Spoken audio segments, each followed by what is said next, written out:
गोपियाँ कह रही हैं कि प्रीतम आपकी जय हो। हमारे और आपके बीच में जो लुका छिपी का खेल चल रहा था उसमें आप छुपे थे और मैं आपको ढूंढ रही थी, पर मैं आपको ढूंढ नहीं पाई। आप जीत गए और मैं हार गई हूँ। आपकी विजय हो गई है, आप जीत गए हो प्रीतम। जिससे अपना दूसरा भाव है कि प्रीतम जब से आपका इस ब्रज में जन्म हुआ है तब से इस ब्रज की महिमा और बढ़ गई है। तभी तो बैकुंठ की स्वामी जो लक्ष्मी जी हैं वह शाश्वत रूप से इस ब्रज में आश्रय ले ली है। एक संत ने भाव दिया है कि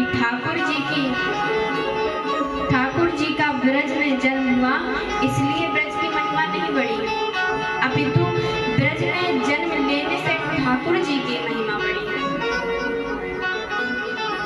एक संत ने कहा ऐसा नहीं है।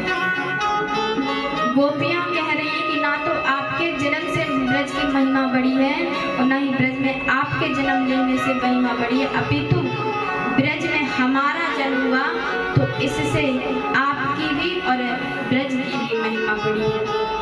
हे दैत्य, हे प्राण प्रीतम, हम सब आपके लिए ही प्राण धारण करके रखे हैं और आपकी होकर भी हम बन बन के भटक रही हैं।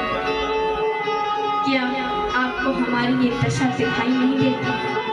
प्रीतम, हम आपकी बिना गौ की दासियां हैं और आपने अपनी तिरछी नजर से पहले ही हमें घायल कर दिया है। केवल शस्त्र से मारना ही वध नहीं होता है। हम तो पहले से ही घायल हैं, अब क्या वध करना बाकी रह गया है?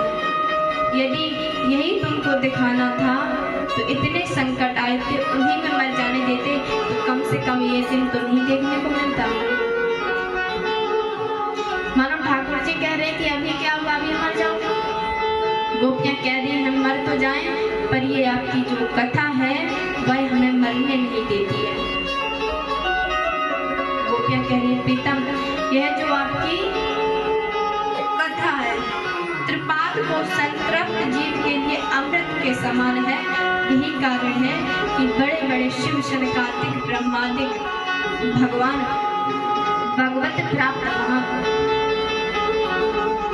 महाभुज का निरंतर कथा का आश्रय लिए रहते हैं।